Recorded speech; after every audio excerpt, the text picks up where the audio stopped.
Joining me now to talk more about what Jim just discussed, Dr. Kanta Ahmed, author of In the Land of Invisible Women.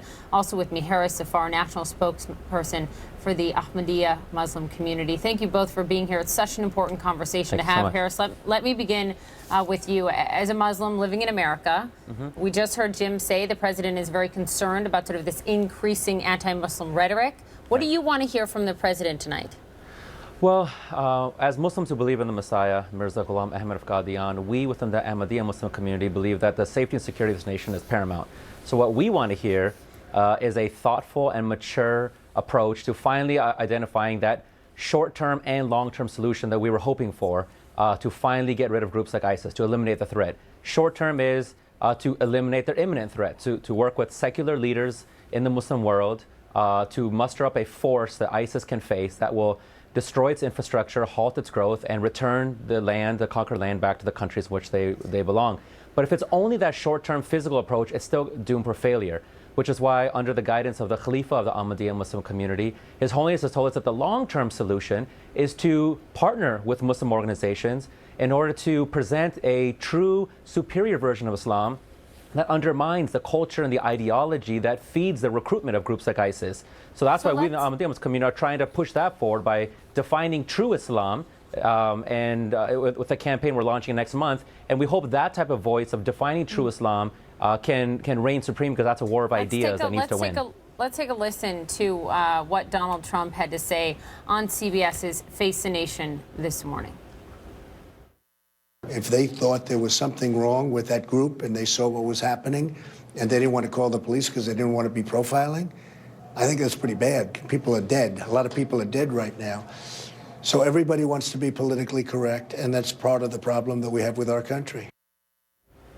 Kanta, do you think that he has a point that people are being too politically correct and therefore some potentially not speaking up about risk or threats?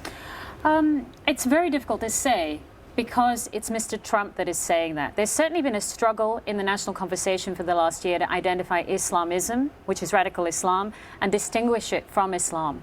My concern is the GOP presidential campaign particularly has so stoked anti-Muslim rhetoric, and the mainstream Republican candidates have not been able to pull back that conversation, that our president, the leader of the free world, is going to have a very difficult time tonight.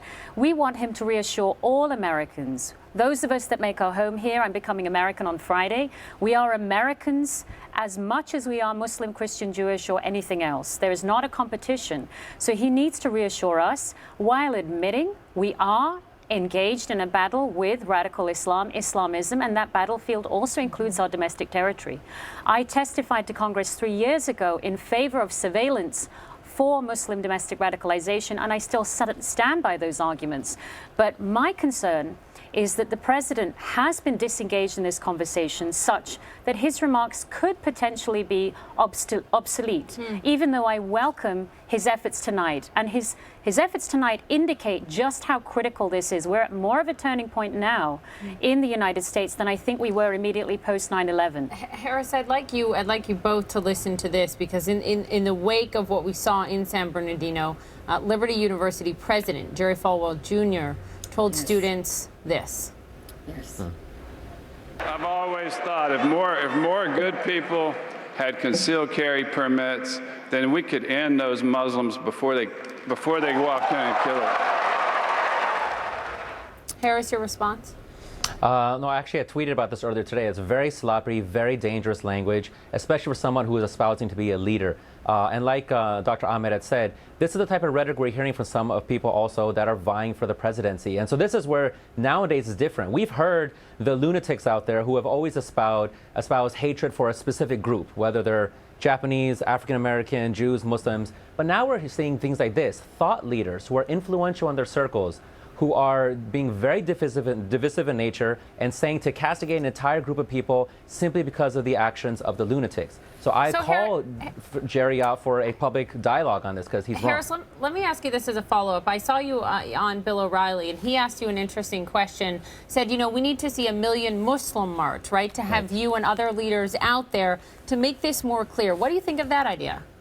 Yeah, actually, I spoke with Bill even off camera, and yeah, the underlying point is this thought amongst some in this country that there hasn't been a visible show of unity of Muslims who are trying to pave the way forward for what is the real reaction of Islam. And so whether that's a physical demonstration or something that in a digital platform, we agree that we need to have a joint force, which is what we're hoping this True Islam campaign that we'll be launching next month will do just that, to call Muslim leaders together and non-Muslim leaders to define the principles by which we can define true Islam versus extremists.